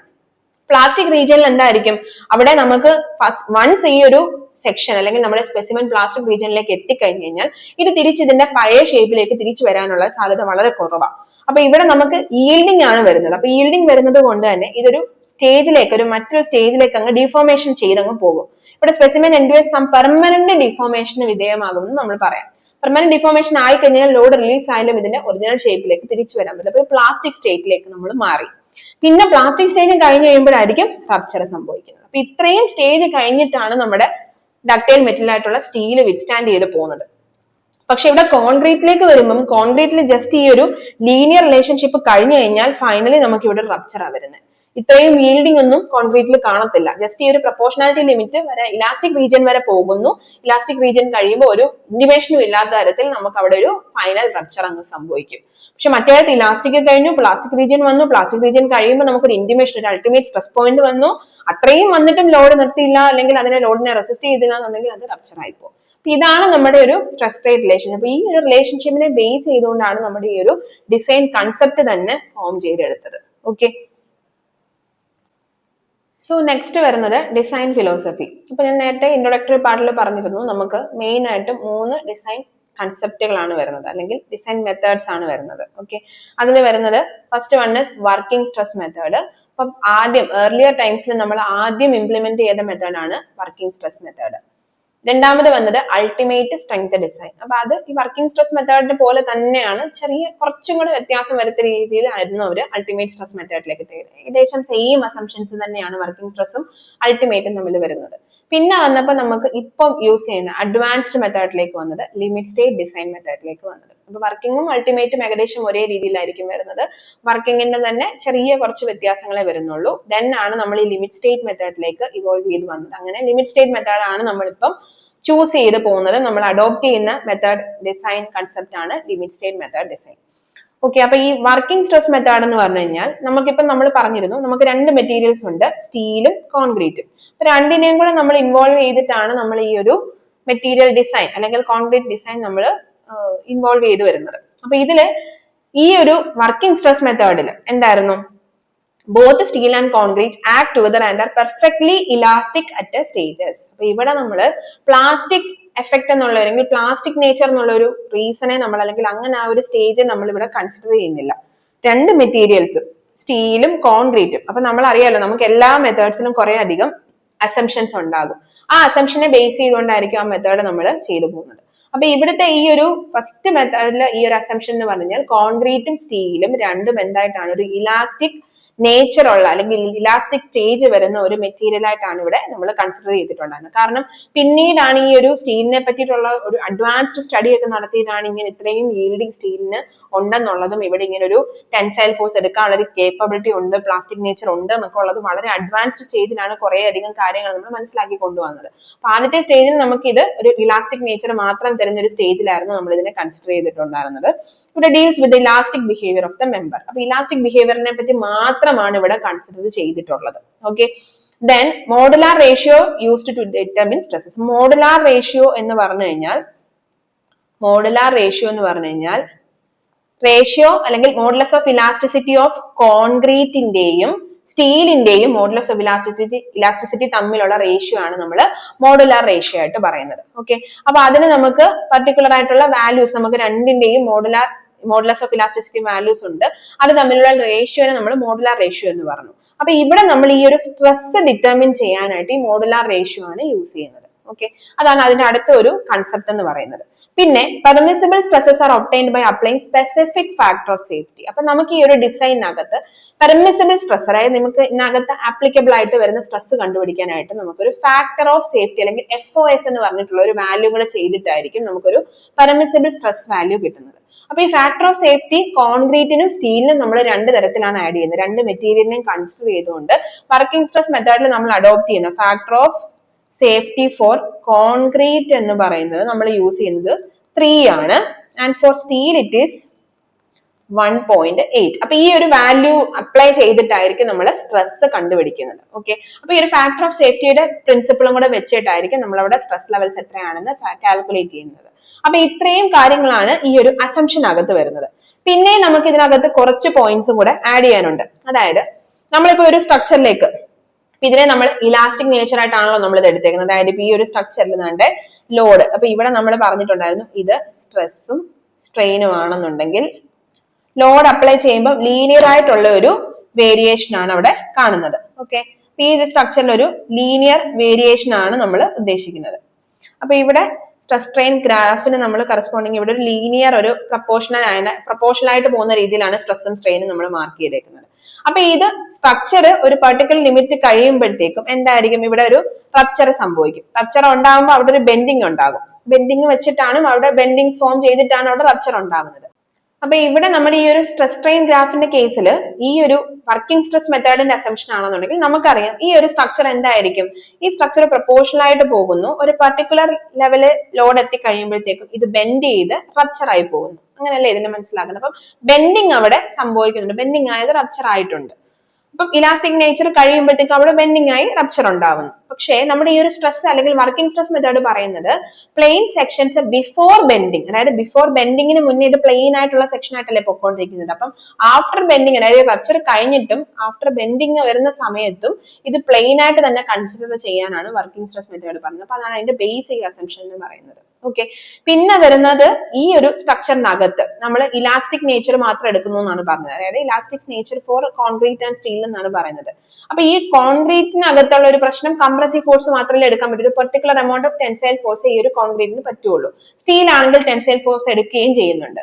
പക്ഷെ ഈ ഒരു വർക്കിംഗ് സ്ട്രെസ് മെത്തേഡിൽ only tensile force along with the concrete is only dealing. അപ്പൊ ഇവിടെ ഡീൽ ചെയ്യുന്നത് കോൺക്രീറ്റിന്റെ കാര്യം മാത്രമേ പറയുന്നുള്ളൂ. ടെൻസൈൽ ഫോഴ്സ്, സ്റ്റീലിനെ പറ്റി ഇവിടെ ഒന്നും മെൻഷൻ ചെയ്യുന്നില്ല. ഓക്കെ, അപ്പൊ അതുകൊണ്ട് ഈ ഒരു ടെൻസൈൽ ഫോഴ്സിന്റെ കേസിൽ നമുക്ക് അവിടെ ഉള്ള ഒരു അഡ്വാൻസ്മെന്റ് കിട്ടിയ ഒരു അഡ്വാൻസ്മെന്റ് ഇവിടെ അത് വർക്ക് ചെയ്യുന്നില്ല. അല്ലെങ്കിൽ അതിനെ പറ്റി അവര് നെഗ്ലക്ട് ചെയ്ത് കളയാണ് ഈ ഒരു വർക്കിംഗ് സ്ട്രെസ് മെത്തേഡിൽ ചെയ്യുന്നത്. അപ്പൊ ഇത് തന്നെയാണ് ലിമിറ്റേഷൻ വരുമ്പോഴും പ്രധാന ഒരു പോയിന്റ്. ഓക്കെ, പിന്നെ വരുന്നത് നമ്മളിവിടെ പറഞ്ഞു സ്ട്രെസ് ഡിറ്റർമിൻ ചെയ്യാൻ മോഡുലാർ റേഷ്യോ എടുക്കുന്നു എന്ന് പറഞ്ഞു. അപ്പൊ അതിനുവേണ്ടി നമ്മൾ ഒരു ഇക്വേഷൻ യൂസ് ചെയ്യുന്നുണ്ട്, 2IT/σ-CBC. അപ്പൊ ഈ σ-CBC എന്ന് പറഞ്ഞു കഴിഞ്ഞാൽ അതിന്റെ പെർമിസിബിൾ കംപ്രസീവ് സ്ട്രെസ് ഓഫ് കോൺക്രീറ്റിനെയാണ് നമ്മൾ ഈ σ-CBC ആയിട്ട് പറയുന്നത്. Newton/mm²ലാണ് നമ്മൾ അതിനെ കൺസിഡർ ചെയ്യുന്നത് σ-CBC വാല്യൂ. പിന്നെ പെർമിസിബിൾ സ്ട്രെസ്സസിന് വേണ്ടിയിട്ട് ഒരു ഫാക്ടർ ഓഫ് സേഫ്റ്റി ഉണ്ടെന്നും പറഞ്ഞു. അപ്പൊ ഇത് ഇത്രയും വെച്ചിട്ടാണ് ഈ ഒരു മെത്തേഡ് പൊക്കോണ്ടിരുന്നത്. അപ്പൊ വൺസ് ഇത് ചെയ്ത് പൊക്കോണ്ടിരുന്നപ്പോൾ ഇതിനകത്ത് കുറെ അധികം ലിമിറ്റേഷൻസ് നമ്മൾ കണ്ടുപിടിക്കാൻ പറ്റി. അതായത് പിന്നീടുള്ള അഡ്വാൻസ്ഡ് ആയിട്ടുള്ള സ്റ്റഡീസ് വന്നപ്പോൾ ഇതിനകത്ത് ലിമിറ്റേഷൻസ് ഉണ്ടെന്ന് മനസ്സിലായി. അപ്പൊ എന്തൊക്കെയാണ് ആ ലിമിറ്റേഷൻസ് എന്നുള്ളത് നമുക്ക് നോക്കാം. ഫസ്റ്റ് ലിമിറ്റേഷൻ ഈസ് എന്താണ്, ഇലാസ്റ്റിക് പ്രോപ്പർട്ടി മാത്രമേ ഇവിടെ പറയുന്നുള്ളൂ. കാരണം സ്റ്റീലിന് ഇത്രയും ഒരു പ്ലാസ്റ്റിക് പ്രോപ്പർട്ടി, ഇത്രയും നല്ലൊരു അഡ്വാൻസ്ഡ് ആയിട്ടുള്ള ഒരു പ്ലാസ്റ്റിക് പ്രോപ്പർട്ടി കിടന്നിട്ടും ഇവിടെ ഇലാസ്റ്റിക് പ്രോപ്പർട്ടിയെ പറ്റി മാത്രമേ മെൻഷൻ ചെയ്യുന്നുള്ളൂ. അപ്പൊ അതൊരു ഫസ്റ്റ് ഒരു നെഗറ്റീവ് ആയിട്ടുള്ള ഒരു ലിമിറ്റേഷൻ ആയിട്ട് തന്നെ നമുക്ക് പറയാൻ പറ്റും. പിന്നെ true factor of safety of the structure against ഫെയിലിയറിന് അഗൻസ്റ്റ് ആയിട്ടുള്ള ഒരു ട്രൂ ഫാക്ടർ ഓഫ് സേഫ്റ്റി അല്ല ഇവിടെ അപ്ലൈ ചെയ്തേക്കുന്നത്. നമ്മളിവിടെ ഓൾറെഡി പറഞ്ഞു ഇവിടെ അപ്ലൈ ചെയ്തേക്കുന്നത് 3ഉം 1.8ഉം ആണ്. അപ്പൊ ഇത് ഫെയിലിയറിന് അഗൻസ്റ്റ് ആയിട്ട് കൊടുക്കാൻ പറ്റിയ നല്ലൊരു ഫാക്ടർ ഓഫ് സേഫ്റ്റി അല്ല എന്ന് അവർ കണ്ടുപിടിച്ചു ഫ്യൂച്ചർ ആസ്പെക്ടിൽ വെച്ച് നോക്കി കഴിഞ്ഞപ്പോഴത്തേക്കും. അപ്പൊ അതൊരു ലിമിറ്റേഷൻ ആയിട്ട് മാറി. പിന്നെ large percentage of compression steel, കാരണം ഇവിടെ നമ്മൾ സ്റ്റീലിന്റെ തന്നെ ടെൻഷൻ ഫേസിനെ പറ്റി പറയുന്നതേ ഇല്ല. അപ്പൊ അതുകൊണ്ട് തന്നെ ഇവിടെ കൂടുതലായിട്ടും സ്റ്റീല് കംപ്രഷൻ ഫേസിലേക്ക് കൊടുക്കുന്നു എന്നുള്ളത് നമ്മൾ പറഞ്ഞായിരുന്നു. ഇവിടെ കോൺക്രീറ്റിന് 2 ഫേസ് ഉണ്ട്. ടോപ്പ് ഫേസ് എന്ന് വെച്ച് കഴിഞ്ഞാൽ compressive face, bottom face tension ഫേസുമാണ്. ടെൻഷൻ ഫേസിനെ പറ്റി ഇവിടെ ഒന്നും പറയുന്നില്ല. ടെൻഷൻ ഫേസിൽ സ്റ്റീൽ ആഡ് ചെയ്യുന്നതിനെ പറ്റി പറയുന്നില്ല. ഓൺലി കംപ്രഷൻ ഫേസിൽ മാത്രമാണ് സ്റ്റീൽ ആഡ് ചെയ്യുന്നത്. അപ്പൊ അങ്ങനെ വരുമ്പോൾ ഒരു അൺഎക്കണോമിക് ഡിസൈനിലേക്ക് അത് പോകുന്നുണ്ട്. അപ്പൊ അൺഎക്കണോമിക് ഡിസൈൻ ആകുമ്പോൾ അവിടെ ഫെയിലിയേഴ്സ് സംഭവിക്കാനുള്ള ചാൻസ് ഉണ്ട്. അപ്പൊ ഇത് നമുക്കൊരു ഇമ്പോർട്ടന്റ് ലിമിറ്റേഷൻ ആയിട്ട് തന്നെ ഇവിടെ പറയാൻ പറ്റും. പിന്നെ ക്രീപ്പ് വരുന്നത് കാരണം അവിടെ നോൺ ലീനിയർ സ്ട്രെസ് വരുന്നത് കൊണ്ട്, അവിടെ ഒരു സ്ട്രെസ് റിലേഷൻഷിപ്പിൽ വരുന്ന ഒരു നോൺ ലീനിയർ ഇത് വരുന്നത് കൊണ്ട് തന്നെ അവിടെ ക്രീപ്പ് ഉണ്ടാവുകയും അതുകൊണ്ട് തന്നെ നമുക്ക് എന്തായിരിക്കും concrete do not have a definite modulus of elasticity ഇല്ല എന്ന് തന്നെ പറയാൻ പറ്റും. അപ്പൊ ഈ ഒരു കൺസെപ്റ്റ് നമുക്ക് വർക്ക്ഔട്ട് ചെയ്തെടുക്കാൻ പറ്റുന്നില്ല ഈ ഒരു കൺസെപ്റ്റിൽ നോക്കുമ്പോൾ. അപ്പൊ ഇങ്ങനെയൊക്കെയുള്ള ലിമിറ്റേഷൻസ് വന്നു കഴിഞ്ഞതുകൊണ്ട് നമ്മൾ എന്ത് ചെയ്യുന്നു, അപ്പൊ ഞാൻ പറഞ്ഞു ഇതിന്റെ ഇതേ പോയിന്റ്സ് തന്നെയാണ് ഏകദേശം അൾട്ടിമേറ്റ് സ്ട്രെസ്സിലും വരുന്നത്. വലിയ ചേഞ്ചസ് ഒന്നും വരുന്നില്ല. അവരിതൊക്കെ മാറ്റാൻ വേണ്ടിയിട്ടാണ് അൾട്ടിമേറ്റ് സ്ട്രെസ് മെത്തേഡ് എന്ന് പറഞ്ഞ മെത്തേഡ് നോക്കി. പക്ഷെ എന്നിട്ടും അതിനകത്തും അവർക്കത് വർക്ക്ഔട്ട് ചെയ്യാൻ പറ്റിയില്ല. ദെൻ അവരൊരു അഡ്വാൻസ്ഡ് മെത്തേഡ് കണ്ടുപിടിച്ചതാണ് എന്ത്, ലിമിറ്റ് സ്റ്റേറ്റ് മെത്തേഡ് ഡിസൈൻ വന്നത്. ഓക്കെ, അപ്പൊ ലിമിറ്റ് സ്റ്റേറ്റ് മെത്തേഡിലും ഫസ്റ്റ് അസംഷൻ, മറ്റേതിൽ നമ്മൾ യൂസ് ചെയ്യുന്ന ഫസ്റ്റ് അസംഷൻ ഇവിടെയും വർക്ക്ഔട്ട് ചെയ്യാനാണ് നോക്കുന്നത്. Plane section normal to the axis remains plane after bending. അപ്പൊ അത് നമ്മൾ ഇതേ കൺസെപ്റ്റിൽ ഇവിടെയും നമ്മൾ അപ്ലൈ ചെയ്ത് നോക്കുക. അതായത് strain at any point on the cross section is directly proportional to distance from the neutral axis. അതായത് നമുക്ക് ഇപ്പൊ ദാണ്ട് ഈ ഒരു സ്ട്രക്ചറിൽ ഇപ്പൊ ഒരു റെക്ടാംഗുലർ ബീം ആണ് നമ്മൾ കൺസിഡർ ചെയ്യുന്നെങ്കിൽ ഇതിന്റെ സെന്ററിൽ പോകുന്ന ആക്സിസിനെ നമ്മൾ എന്ത് പറയുന്നു? ന്യൂട്രൽ ആക്സിസ് എന്ന് പറയുന്നു. അപ്പൊ ഈ ഒരു ഏത് പോയിന്റിൽ ആക്ട് ചെയ്യുന്ന ലോഡ് വരുമ്പോൾ അവിടെ ഉണ്ടാകുന്ന strain at any point on cross section is directly proportional ആയിരിക്കും എന്തിനോട്? To the distance from the neutral axis. Neutral ആക്സിസിൽ നിന്നുള്ള ഡിസ്റ്റൻസിനോട് ഡയറക്ട്ലി പ്രപ്പോർഷണൽ ആയിരിക്കും എന്നുള്ള ഒരു അസംഷൻ ആണ് ഇവിടെ പറയുന്നത്. അങ്ങനെയാണ് ഈ ഒരു പ്ലെയിൻ സെക്ഷൻ ബെൻഡിങ്ങിന് ശേഷവും പ്ലെയിൻ ആയിട്ട് തന്നെ കൺസിഡർ ചെയ്യാനുള്ള റീസൺ. അപ്പൊ അതിനൊരു വ്യക്തത ഇവിടെ ക്ലിയർ ആയിട്ട് വന്നു. മറ്റേതിൽ ജസ്റ്റ് അവരെ കൺസെപ്റ്റ് പറയുന്നുള്ളത് എന്തുകൊണ്ടാണെന്ന് പറയുന്നില്ല. അപ്പൊ ഇവിടെ പറയുന്നത് എന്താണ്? ന്യൂട്രൽ ആക്സിസ് ഡെപ്തിനോട് ഡയറക്ട്ലി പ്രപ്പോർഷണൽ ആയതുകൊണ്ടാണ് ബെൻഡിങ്ങിന് ശേഷവും ഇത് പ്ലെയിൻ ആയിട്ട് വരാൻ റീസൺ. ഓക്കെ, അപ്പൊ ആ ഒരു ക്ലാരിറ്റി അവിടെ ക്ലിയർ ആയിട്ട് വന്നു.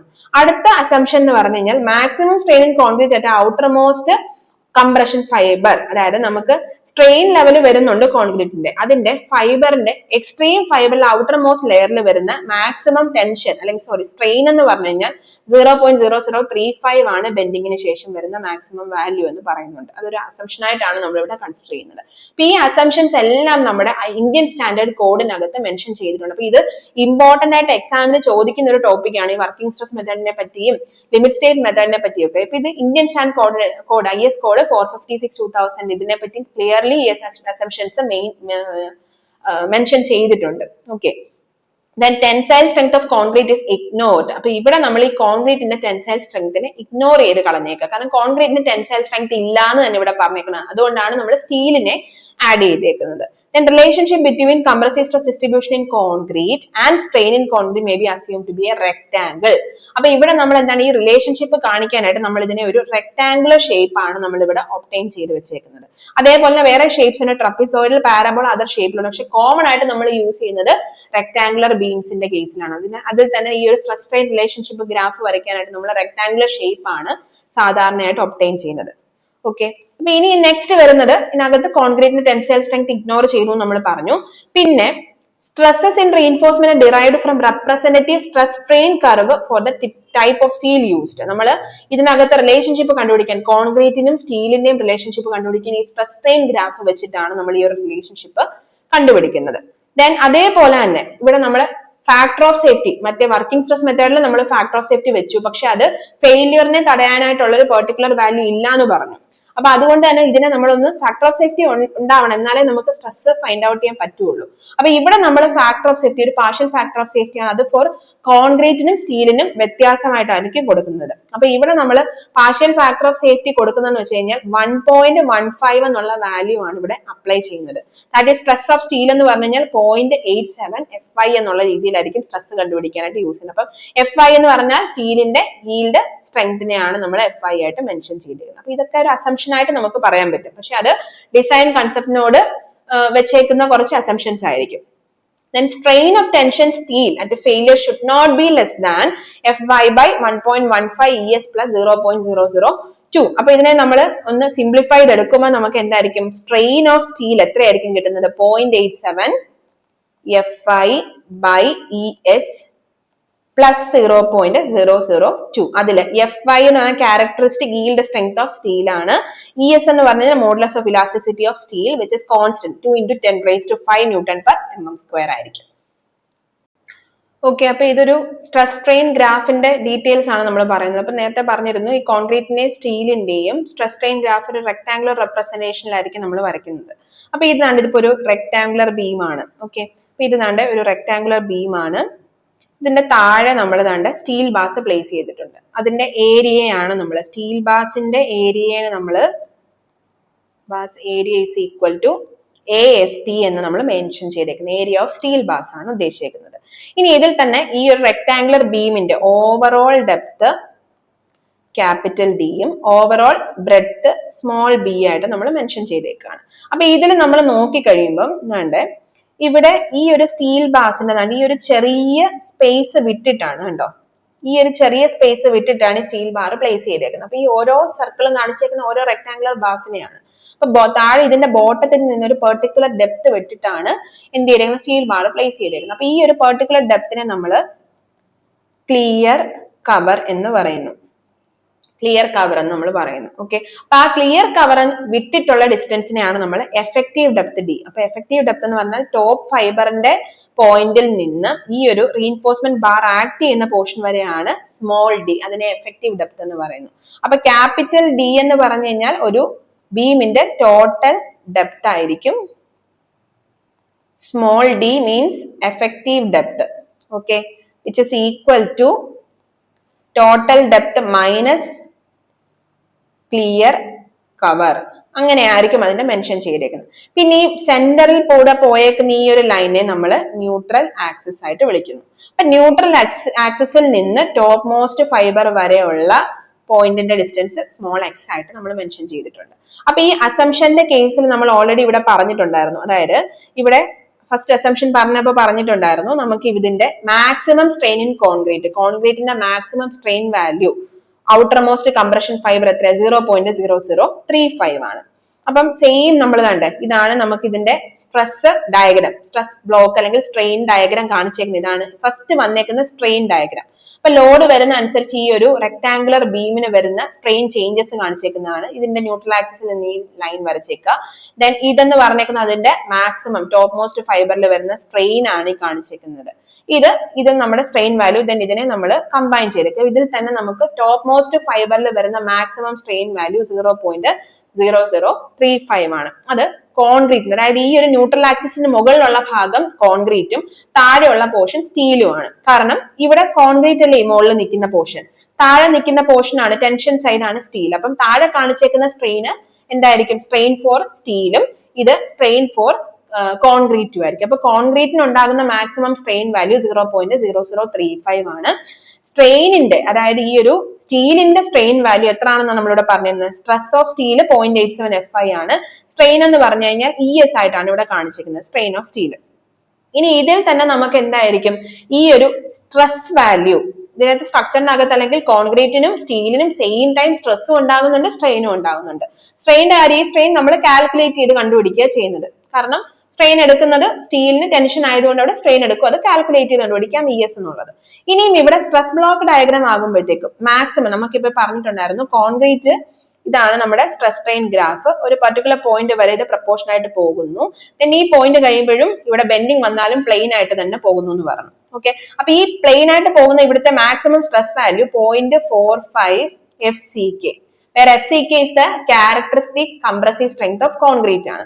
അപ്പൊ ഇവിടെ നമുക്ക് ഈ സ്ട്രെസ് വരുമ്പോഴത്തേക്കും സ്ട്രെസ്സിന് അനുസരിച്ച് ഇവിടെ ഉണ്ടാവുന്ന ബ്ലോക്ക് ഡയഗ്രാം ഇത് ലീനിയർ ആയിട്ട് പോകുന്നു. ദെൻ ഇവിടെ നിന്ന് ഈ സ്ട്രെസ് കുറഞ്ഞ് ന്യൂട്രൽ ആക്സിസിലേക്ക് ലോഡ് കുറയുന്നതിനനുസരിച്ച് താഴോട്ട് പോകുന്നു. അപ്പൊ ഇവിടെ വരുന്ന maximum stress value is 0.45 FCK ആയിരിക്കും. ഇത് എന്തായിരിക്കും? സ്ട്രെയിനിന്റെ സ്ട്രെസ് ആണ്. അത് അസംഷനിൽ ഓൾറെഡി നമ്മൾ മെൻഷൻ ചെയ്തു. എത്രയാ? Stress of steel is 0.87 FI. അപ്പൊ ഇവിടെ വരുന്ന വാല്യൂ എത്രയാണ്? 0.87 FI എന്നുള്ളതായിരിക്കും ഇവിടുത്തെ സ്റ്റീലിന്റെ സ്ട്രെസ് എന്ന് പറഞ്ഞു കഴിഞ്ഞാൽ. സോ അപ്പൊ ഇതൊരു സിമ്പിൾ സ്ട്രെസ് ബ്ലോക്ക് ഡയഗ്രാം ആണ് വന്നേക്കുന്നത്. അപ്പൊ ഇതിനകത്ത് തന്നെ നമുക്ക് കോൺക്രീറ്റിന് കറസ്പോണ്ടിങ് ആയിട്ട് കംപ്രഷൻ വരുമ്പോഴത്തേക്കും നമുക്ക് അവിടെ വരുന്ന കംപ്രസീവ് ഫോഴ്സ് കോൺക്രീറ്റിന്റെ ഒരു റെക്ടാംഗുലർ ഷേപ്പിലാണ്. അതാണ് ഇപ്പൊ ലാസ്റ്റ് പറഞ്ഞ് നമ്മൾ മെൻഷൻ ചെയ്തത്. അപ്പൊ ഇതൊരു stress strain graph basic idea ആണ്. ഇതിന്റെ ഒരു നമ്മുടെ ഈ ഒരു തിയറി കൺസെപ്റ്റ് വെച്ച് നോക്കുമ്പോൾ, അതായത് ഇതിനകത്ത് വരുന്ന സ്ട്രെയിൻ വാല്യൂ, സ്ട്രെസ് വാല്യൂ ഇതെല്ലാം എങ്ങനെ വന്നു, ഇത് ഓൾറെഡി പ്രീ ഡിറ്റർമിൻ ചെയ്തതാണ്. നമുക്കിത് പല റിസർച്ചേഴ്സ് വഴി ഇതെല്ലാം ഡിറ്റർമിൻ ചെയ്ത വാല്യൂസ് ആണ്. അപ്പൊ ഇത് നമ്മൾ ജസ്റ്റ് നമുക്കിതൊരു എയ്ഡ് പോലെ നമ്മുടെ ഈ ഒരു കോൺക്രീറ്റ് ഡിസൈൻ IS 456 മാനുവൽ ഇതെല്ലാം മെൻഷൻ ചെയ്തിട്ടുണ്ട്. അപ്പൊ എക്സാമിന് നിങ്ങൾക്ക് അത് എയ്ഡ് ആയിട്ട് കൊണ്ടുപോകാനും പറ്റും, നിങ്ങൾക്ക് അത് റെഫർ ചെയ്ത് എഴുതാൻ പറ്റും. ഇതിന്റെ ഒരു ബേസിക് കൺസെപ്റ്റ് ആണ് നമ്മൾ പറഞ്ഞേക്കുന്നത്. ഇനി ഇതിനകത്ത് തന്നെ നമുക്ക് ഈ ഒരു സ്ട്രെസ് സ്ട്രെയിൻ ബ്ലോക്കിന്റെ തന്നെ നമുക്ക് ടോട്ടൽ കംപ്രസീവ് ഫോഴ്സ് എങ്ങനെ ഇത് വെച്ചിട്ട് കണ്ടുപിടിക്കാം എന്നാണ് നോക്കുന്നത്. അപ്പൊ നമ്മൾ നേരത്തെ എടുത്ത സെയിം കൺസെപ്റ്റ് തന്നെയാണ് ഇവിടെ പറഞ്ഞേക്കുന്നത്.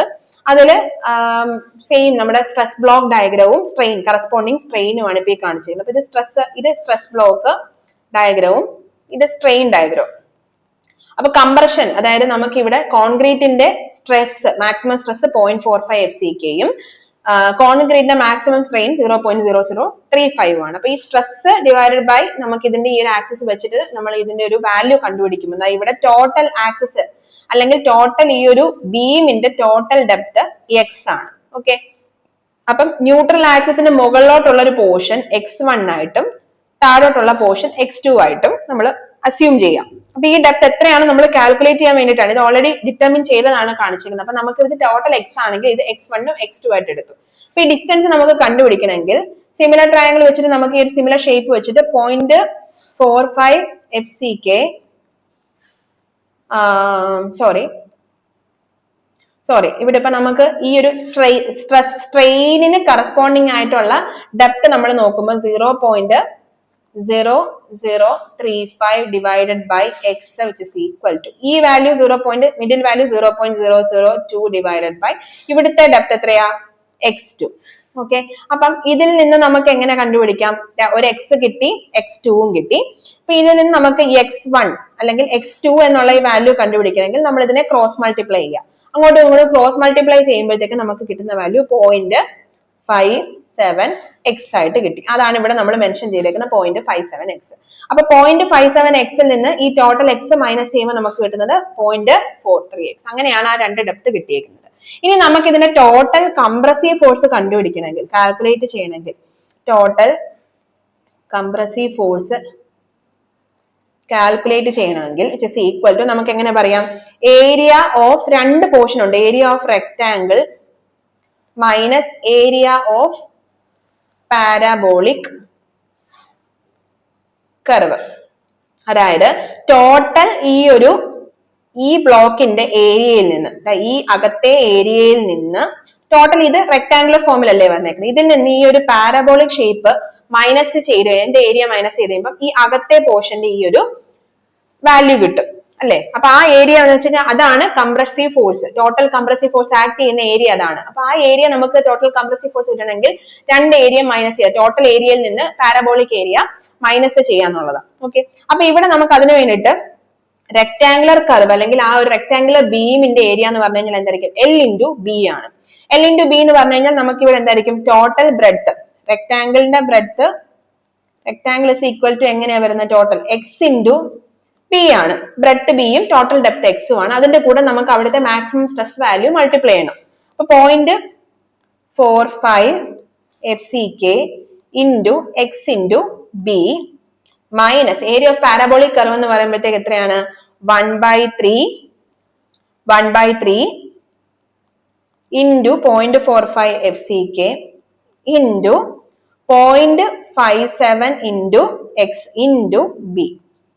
ഓക്കെ, അപ്പൊ അതായത് നമുക്ക് ഇവിടെ നിന്ന് വരുന്ന ഈ ഒരു വാല്യൂ ഈ പോർഷനിലല്ലേ, ഈ ഒരു പോർഷനിലാണ് നമ്മുടെ പാരാബോളിക് കർവ് ആക്ട് ചെയ്യുന്നത്. അപ്പൊ അതിന്റെ depth 0.57x into b into അതിന്റെ ടോട്ടൽ സ്ട്രെസ് 0.45 FCK. അപ്പൊ ഇതിൽ നിന്ന് ഇത്രയും മൈനസ് ചെയ്യുമ്പോഴാണ് നമുക്ക് അവിടുത്തെ total compressive force which is equal to നമുക്ക് എത്രയായിരിക്കും കിട്ടുന്നത്, 0.364 FCK into x into b. നമ്മൾ അതിനെ കൺവേർട്ട് ചെയ്ത് എടുത്തു കഴിയുമ്പോൾ നമുക്ക് കിട്ടുന്ന വാല്യൂ എന്ന് പറഞ്ഞു കഴിഞ്ഞാൽ 0.36 FCK into x by d into b into d ആയിട്ട് നമ്മൾ അതിനെ കൺവേർട്ട് ചെയ്ത് എടുക്കുന്നത്. ഓക്കെ, അപ്പൊ ഇത് നമുക്ക് ഇതെല്ലാം നമ്മുടെ കോൺക്രീറ്റ് IS 456 കോഡിനകത്ത് ഇത് മെൻഷൻ ചെയ്തു. ജസ്റ്റ് നമ്മുടെ value 0.436 FCK B into D എന്നുള്ളതാണ്. ഓക്കെ, അതാണ് നമ്മുടെ വാല്യൂ ആയിട്ട് നമ്മൾ ഇവിടെ മെൻഷൻ ചെയ്ത് ടോട്ടൽ കംപ്രസീവ് ഫോഴ്സ് ആയിട്ട് നമ്മൾ എടുക്കുന്നത്. ഓക്കെ, ഇനി ഇതിൽ തന്നെ നമുക്ക് ബാലൻസ്ഡ് സെക്ഷൻ, നമുക്ക് മെയിൻ ആയിട്ട് അടുത്തൊരു കൺസെപ്റ്റിലോട്ട് പോകുമ്പോൾ നമുക്ക് 3 തരത്തിലുള്ള സെക്ഷൻ ആയിട്ട് നമുക്ക് ഈ ഒരു ഇതിനെ ക്ലാസിഫൈ ചെയ്യാൻ പറ്റും. First one is balanced section, second one is under reinforced section, over reinforced section. അപ്പൊ നമുക്ക് ഇവിടെ റീഇൻഫോഴ്സ്മെന്റ്സ് ആഡ് ചെയ്തിട്ടാണ് ഈ ഒരു സെക്ഷൻസ് ഉണ്ടാക്കുന്നത്. അപ്പൊ ഇതിൽ തന്നെ നമുക്ക് 3 തരത്തിൽ ക്ലാസിഫൈ ചെയ്യാൻ പറ്റുന്ന first one is balanced section. അപ്പൊ നമുക്കറിയാം ഇതിനകത്ത് ഇപ്പൊ കോൺക്രീറ്റിനകത്ത് സ്റ്റീലും കൂടെ നമ്മൾ പ്ലേസ് ചെയ്തിട്ടുണ്ട്, അതാണ് റീഇൻഫോഴ്സ്മെന്റ് ആയിട്ട് നമ്മൾ പറയുന്നത്. അപ്പം ഇവിടെ ടെൻഷൻ എടുക്കാൻ ഉപയോഗിക്കുന്നതാണ് സ്റ്റീൽ. അപ്പൊ tension steel also reaches yield strain simultaneously to the concrete reaches the failure strain in bending. അതായത് രണ്ടും കൂടെ കോൺക്രീറ്റും സ്ട്രെയിനും ഒരേ സമയം തന്നെ yield strain റീച്ച് ചെയ്യുവാണെന്നുണ്ടെങ്കിൽ അതിനെ നമുക്ക് എന്ത് പറയാൻ പറ്റും, ബാലൻസ്ഡ് സെക്ഷൻ. അതായത് yielding എടുക്കാന്നുള്ളതാണ് അവിടെ ഉദ്ദേശിക്കുന്നത്. അതായത് കോൺക്രീറ്റും സ്റ്റീലും ഒരേപോലെ തന്നെ yielding എടുത്ത് പോവുകയാണെന്നുണ്ടെങ്കിൽ അവിടെ വരുന്നതിനെ നമ്മൾ ബാലൻസ്ഡ് സെക്ഷൻ ആയിട്ട് വിളിക്കുന്നു. ഇനി അണ്ടർ റീഇൻഫോഴ്സ്ഡ് സെക്ഷൻ എന്ന് പറയുമ്പോഴത്തേക്ക് എന്തായിരിക്കും, tension steel also reaches yield strain at loads lower than loads at which concrete reaches the failure strain in bending. അതായത് നമുക്ക് അണ്ടർ റീഇൻഫോഴ്സ് എന്ന് പറഞ്ഞു കഴിഞ്ഞാൽ കോൺക്രീറ്റ് മുന്നിൽ പോകും, സ്ട്രെയിനിന് ഒരു പെർട്ടിക്കുലർ ലിമിറ്റ് വരെ yielding പറ്റത്തുള്ളൂ. അത് കഴിയുമ്പോഴത്തേക്കും സ്ട്രെയിൻ നമുക്ക് അവിടെ വീക്ക് ആയിട്ട് പോകും. പക്ഷെ കോൺക്രീറ്റ് പോകും. അതായത് കോൺക്രീറ്റിനും സ്റ്റീലിനും ഒരു പെർട്ടിക്കുലർ എമൗണ്ട് ഓഫ് ടെൻഷൻ എടുക്കാനായിട്ട് പറ്റും. പക്ഷെ അതിലും കുറച്ച് റീഇൻഫോഴ്സ്മെന്റ്, അതായത് ഇപ്പൊ നമുക്ക് ഒരു സ്ട്രക്ചറിലേക്ക് നമ്മൾ ഡിസൈൻ ചെയ്യുമ്പോൾ നമുക്ക് ഒരു 3 ബാർസ് ആണ് നമ്മൾ വേണ്ടത്, അല്ലെങ്കിൽ 4 ബാർസ് വേണമെന്ന് നമ്മൾ അസ്യൂം ചെയ്യുന്നു, അല്ലെങ്കിൽ നമ്മൾ ഡിസൈൻ ചെയ്ത് കണ്ടുപിടിക്കുന്നു. പക്ഷെ നമ്മൾ സൈറ്റിൽ പ്ലേസ് ചെയ്തപ്പോൾ അവിടെ 2 ബാറേ എടുത്തുള്ളൂ. 4 ബാർ എടുക്കേണ്ട സ്ഥാനത്ത് രണ്ടെണ്ണേ നമ്മൾ വെച്ചിട്ടുള്ളൂ. അപ്പൊ എന്തായിരിക്കും, പ്രോപ്പർ ആയിട്ടൊരു yielding പോകത്തില്ല. കോൺക്രീറ്റിന് കുറച്ച് ടെൻഷൻ എടുക്കാൻ പറ്റും. സ്ട്രെയിൻ ഒരു 5 ബാർ സെയിം ടൈമിൽ അവിടെ 4 ബാർ എടുക്കുമ്പോഴാണ് കറക്റ്റ് സ്ട്രെയിൻ അച്ചീവ് ചെയ്യാൻ പറ്റുക. പക്ഷെ 2 ബാറേ അവിടെ കൊടുത്തിട്ടുള്ളൂ. അപ്പൊ എന്തായിരിക്കും, കോൺക്രീറ്റ് yield ചെയ്ത് പൊക്കോണ്ടിരിക്കും. പക്ഷെ അപ്പോഴത്തേക്കും ടെൻഷൻ സൈഡിൽ നോക്കുമ്പോഴത്തേക്ക് സ്റ്റീൽ കുറവായതുകൊണ്ട് അവിടെ പെട്ടെന്ന് തന്നെ സ്റ്റീൽ അങ്ങ് വീക്കായി പോകും. ഓക്കെ, അങ്ങനെ വരുവാണെന്നുണ്ടെങ്കിൽ അവിടെ എന്താ, പ്രോപ്പർ ആയിട്ട് റീഇൻഫോഴ്സ്മെന്റ്സ് നമ്മൾ കൊടുത്തില്ല, അണ്ടർ റീഇൻഫോഴ്സ്ഡ് ആയിപ്പോയി. വേണ്ടതിനേക്കാളും കുറച്ച് നമ്മൾ കൊടുത്തു. അതുകൊണ്ട് നമ്മൾ അതിനെ അണ്ടർ റീഇൻഫോഴ്സ്ഡ് സെക്ഷൻ എന്ന് നമ്മൾ വിളിക്കുന്നു. ഓവർ റീഇൻഫോഴ്സ്ഡ് എന്ന് പറയുമ്പോൾ ചില സമയത്ത് ഇപ്പൊ 4 എണ്ണം വേണ്ടിടത്ത് നമ്മൾ 5 എണ്ണം പ്ലേസ് ചെയ്തു. അപ്പൊ എന്തായിരിക്കും, കോൺക്രീറ്റ് മുന്നേ തന്നെ ഫെയിലിയർ ആയി സ്റ്റീല് yield ചെയ്ത് പൊക്കോണ്ടിരിക്കുന്നത്. അതാണ് ഓവർ റീഇൻഫോഴ്സ്ഡ് സെക്ഷൻ. അപ്പൊ ഇങ്ങനെ 3 സെക്ഷൻ ആയിട്ട് തരംതിരിച്ചിട്ടായിരിക്കും നമ്മൾ പ്രോബ്ലംസ് ചെയ്യുന്നത്. അപ്പൊ ഈ സിംഗ്ലി റീഇൻഫോഴ്സ്ഡ് തന്നെ ബാലൻസ്ഡ് സെക്ഷൻ ആണോ, അണ്ടർ റീഇൻഫോഴ്സ്ഡ് സെക്ഷൻ ആണോ, ഓവർ റീഇൻഫോഴ്സ്ഡ് സെക്ഷൻ ആണോ നോക്കിയിട്ടായിരിക്കും നമ്മൾ പ്രോബ്ലംസ് ചെയ്തു. അപ്പൊ ഓരോന്നിനെയും ഓരോ കൺസെപ്റ്റിലേക്കായിരിക്കും പോകുന്നത്. അപ്പൊ ഇനി നമുക്ക് ഇതിനകത്ത് വരുന്ന ന്യൂമറിക്കൽ പ്രോബ്ലംസിലേക്ക് പോകാം. So thank you.